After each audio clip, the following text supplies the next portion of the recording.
Tapi sistem yang benar atau tidak kelihatan banget dari hasil. Hasil. Okay. Betul ya.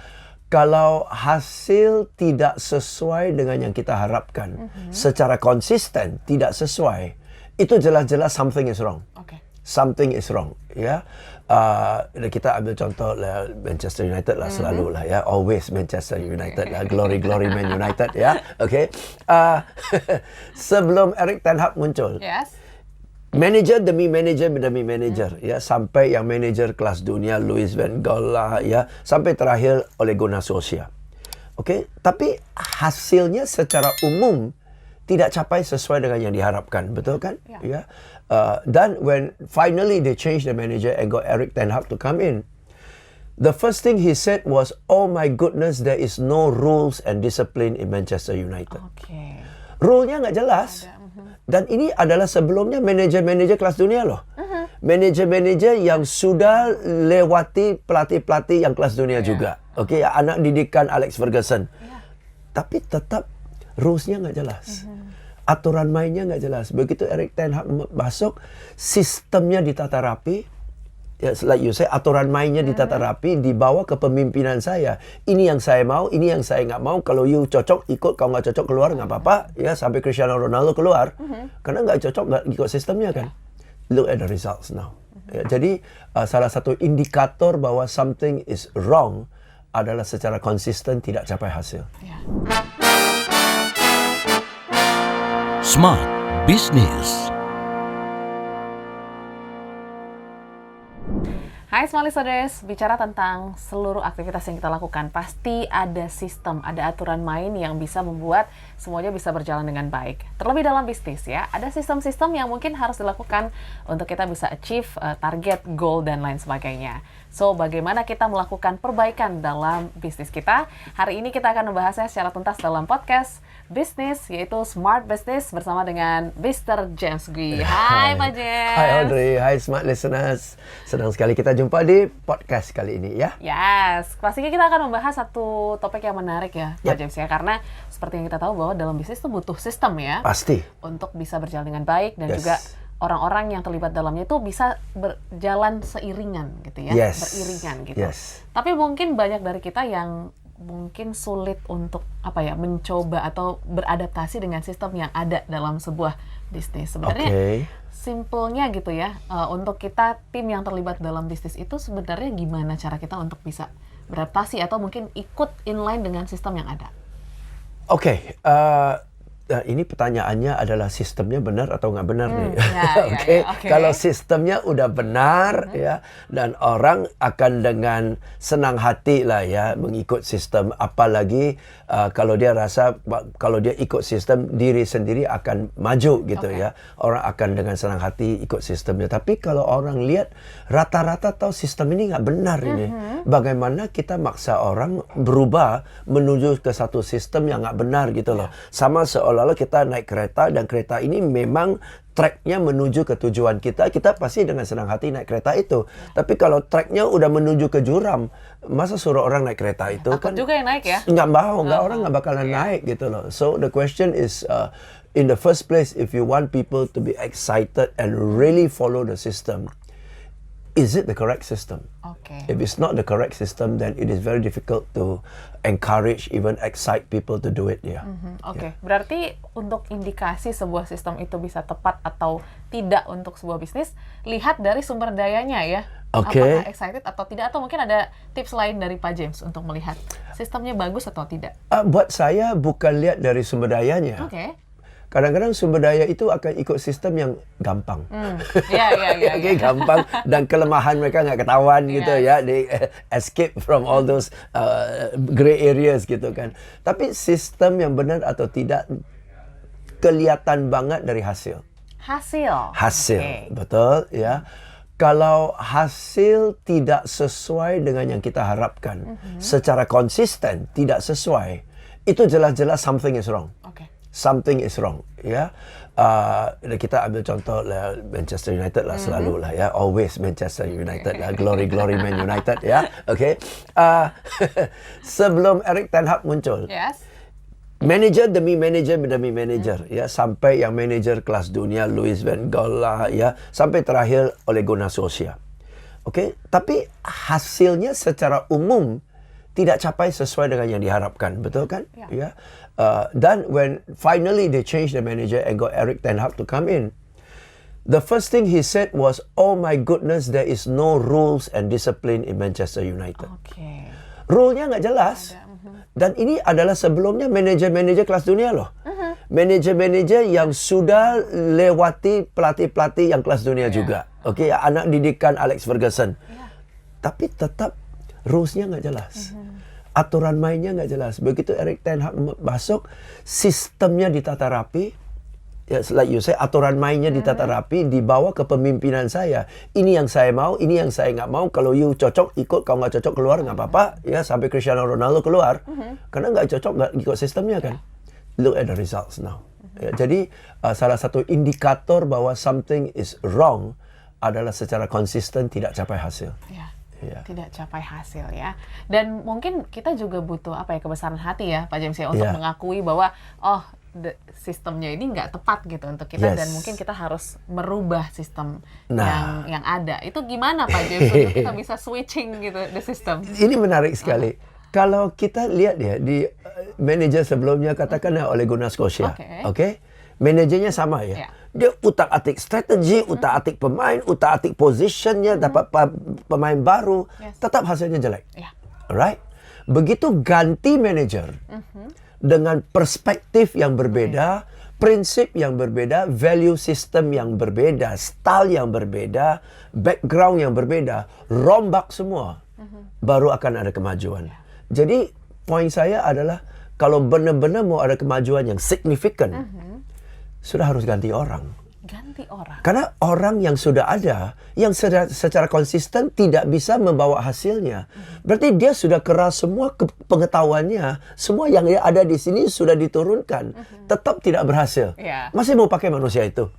Kayaknya nggak akan mencapai hasil yang kita inginkan ya. Nggak akan lagi. He has already given everything that he knows. And everything that he knows has not delivered the result. You still want to depend on him? Ya kan? Nah, so that in itself could be wrong with the system. You are still retaining somebody who is consistently failing to deliver the results, and you still keep him. That is wrong with the system kan? Ya kan? Kalau di klub lain 5 pertandingan, 7 pertandingan berturut-turut gagal. Dan kelihatannya kalau manusia ini dipertahankan, tim kita ini musim ini hancur. Manajernya diganti di tengah-tengah musim diganti. Tengah-tengah musim loh. Nah, ini kita sudah 3 tahun berturut-turut manajernya nggak berhasil. Tetap aja dipertahankan. Ada pertanyaan, kenapa gitu ya? Sistemnya tuh. Sistemnya seperti itu. Dan juga dalam prosesnya mungkin ya teorinya mudah lah ya Pak James untuk mengganti orang. Cuman kan untuk menemukan yang tepat itu juga tricky gitu ya. Sama aja kita kayak mendatangkan resiko lain. Belum tentu akan lebih bagus, bisa jadi akan lebih buruk dari yang sebelumnya. Betul. Gimana itu Pak James? Ya, tapi kalau kita terus-terusan mempertahankan yang tidak memungkinkan, nothing's gonna happen gitu loh. Ya kan? Jadi kalau look at like again MU ya. Setelah Alex Ferguson, Erik ten Hag adalah manajer yang ke-7 kalau nggak salah. Ganti 7 manajer loh. Sampai akhirnya ketemu satu yang ini tepat. Yang kelihatannya tepat. Kirain tepat, ternyata dihancur 7-0 juga. But at least you have to keep on changing kan ya. Dengan satu ini diharapkan bagus, ternyata tidak bagus. Ganti lagi, moga-moga bagus. Ternyata tidak bagus. Ganti terus. Itu sistemnya. Itu sistem. Dalam proses juga ya nggak dipungkiri ya, seperti mungkin MU ada peristiwa 7-0 yang mungkin justru membuat mungkin timnya nih jadi meragukan sistemnya juga nih Pak James. Gimana untuk kita mungkin seorang leader gitu ya bisa meyakinkan this is the right system? The system is right. The system is right in a sense that we have been delivering consistent results. Cuma sekali-sekali pasti ada ditch lah. Dan itu ditch itu pun karena satu mungkin mereka overconfident. Karena menang terus. Media massa ngangkat terus. Jadi overconfident, terlalu meremehkan dan sebagainya lah. Whatever. Tapi itu jadi satu learning lesson. Tapi kita lihat kalau dia bangkit lagi dan performance-nya naik, fine sih. Jadi sistemnya jalan sih. Dan dalam proses apa ya, terus menjalani sistem ini juga penting juga ada proses evaluasi namanya. Oh pasti. Nah, ini penting. gimana untuk kita bisa terus evaluasi sistem kita supaya bisa tetap relevan nih? Kan sekarang kalau bisnis kan, Ya. wah sangat agile banget. Betul. Pak James, gimana tuh? Nah, yang dievaluasi bukan hasil. Hasil, bukan hasil. Bukan hasil. Oke. Nggak ada manajer yang setelah pertandingan kalah yang dievaluasi hasil. Ya. Yang dievaluasi adalah dalam permainan kita, apa kesalahan-kesalahan yang kita lakukan yang mengakibatkan hasil ini terjadi, betul? Ya. Okay, so yang dievaluasi adalah proses menuju hasil yang membahagiakan atau mengecewakan. Jadi yang dievaluate prosesnya, bukan resultnya. Okay? Tapi result yang jelek men-trigger kita lebih urgent mengevaluasi proses, betul kan ya? Tapi kalau resultnya bagus, ya udahlah, let it go lah gitu kan. Nah, jadi banyak orang yang difokuskan hasil. Kita nggak capai.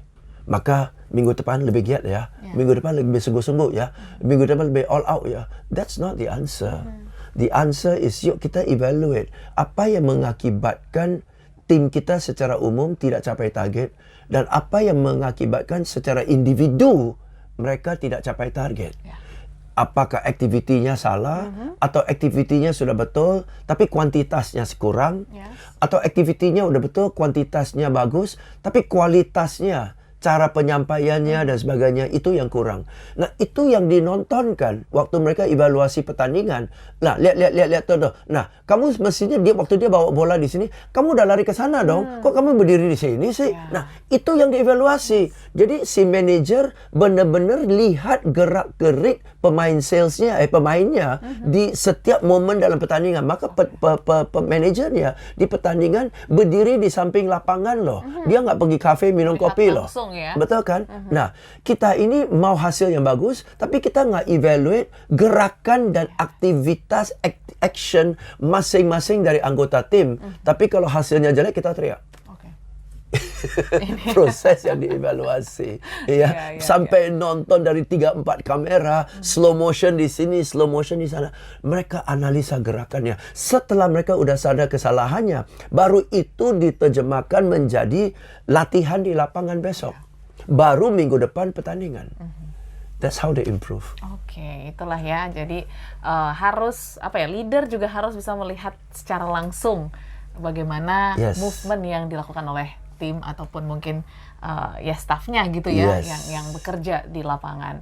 Dan juga dalam sistem yang tepat mungkin kita juga menghasilkan revenue ataupun goals yang tepat, yang besar gitu ya. Untuk mendapatkan tujuan yang lebih, caranya kan juga nggak harus selalu sama gitu. Oh ya, nggak boleh sama. Nggak bisa gitu kita mendapatkan hasil yang sama dengan cara yang sama. Nggak bisa sama. So, kapan ataupun gimana cara kita mengupdate sistem kita supaya bisa tetap relevan dengan situasi, kondisi, dan target yang kita ingin capai? Oke, saya menjawab itu dengan satu kalimat, you can't change what you don't know.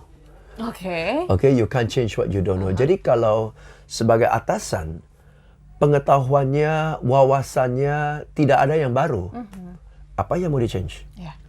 Okay, bolak-balik itu aja kan ya. Jadi maka dari itu, a leader must be a learner. Kalau a leader is not a learner, timnya lari di tempat. Dan kalau timnya lari di tempat, udah pasti mundur. Karena kalau satu tim bolak-balik strateginya sama, udah pasti kebaca lawan. Betul kan? Tiga pertandingan menang berturut-turut, yang kelima kalah pasti. Karena udah ketahuan sih, kekuatannya di mana, kelemahannya di mana, serangnya dari mana. Kebaca, jadi harus dinamis terus. Nah, bagaimana dinamis kalau di otaknya pelatih, nggak ada yang baru, mentok udah. Benar. Kenapa mentok malas belajar? Banyak loh manajer malas belajar. Baca buku enggak, beli buku enggak, ikut seminar bilang udah tahu, ya kan? Ya udah mentok dah. Ini yang bisa menghambat ya sebuah sistem berjalan dengan baik dan tepat dan juga tujuan bisa ter-achieve. Ya pasti menjadi catatan juga ya bahwa seorang leader ini juga punya andil yang besar dalam berjalannya sebuah sistem. Sangat besar. Ada saran lain mungkin selain a leader must be a learner, Pak James, untuk para leader bisa tetap membuat sistem dan juga memiliki sistem yang relevan untuk masa-masa sekarang? Untuk mencapai hasil, kalau kita lihat tadi ya, review, analisa pertandingan dan sebagainya, a leader must be very detail. Detail. Rinci sekali, ya kan? Karena dia nggak bisa lihat kenapa kita gagal ya. Mestinya menang loh, semangatnya kan tinggi, kompak. Tapi dia harus analisa setiap gerak-geriknya. Oh di sini, oh di sana, oh di sini, kan very detail, ya. Nah salesnya pun detail. Dia nelpon, angkanya cukup nggak? Coba you telepon deh, saya diam-diam saya dengar aja rekaman kamu, ya kan? Sedetail itu untuk cari tahu anak ini semangat, tapi kenapa semangat tapi hasilnya jelek.